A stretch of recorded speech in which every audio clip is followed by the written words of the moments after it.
Зошто договорот со Бехтел и ЕНК се крие од очите на јавноста? Дали Македонија ќе плати пенали од 53 милиони евра и дали некој ќе понесе одговорност за коридорите 8 и 10Д, праша опозицијата и побара одговори од власта на пратеничките прашања во парламентот. Пратеникот Бојан Стојановски, освен до премиерот, му се обрати на вице-премиерот Артан Груби, кој е координатор за овој договор, и му рече дека за овој документ прв ќе оди в затвор. Ке ти кажем една работа.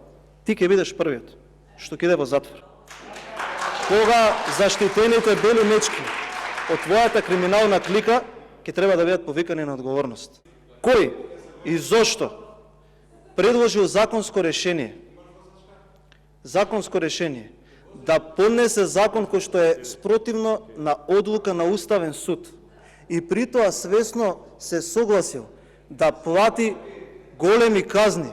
Опозицијската ВМРО ДПМН обвинува и дека добар дел од колачот ќе го лапнат компании од странство, а во меѓувреме ќе се експлоатираат сите работници со 60 часа неделно. На ова премиерот кажа дека изградбата на коридорите е стратешки национален интерес за државата, со кој ќе се поврзат градовите со околните држави. Проектот голема важност за Македонија.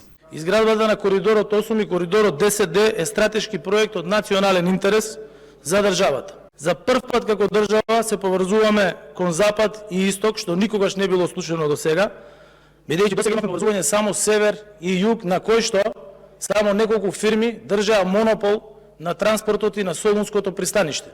И додека власта и опозицијата се караат кој добива, кој губи, собранискиот спикер Талат Джафери рече дека го немал видено договорот за Бехтел и ЕНК и дека немало потреба ни да го знае. Рече дека пратениците со сертификат ќе го виделе другиот месец. На 2 мај имаме координација. Вчера ги известив координаторите да размислат за време. Можно е да биде и деновиве. Не знам колку пратеници имаат безбедносен сертификат, рече собранискиот спикер, потенцирајќи дека нема да биде доставен договорот, туку само презентиран. И додека опозицијата критикува министрите за финансии и за труд и социјала Бесими и Тренчевска, уверуваа дека во договорот нема ништо поразлично од сделките кои ги има склучено Бехтел и ЕНК со другите земји од регионот, кои се ангажирани за изградба на автопатите во Македонија.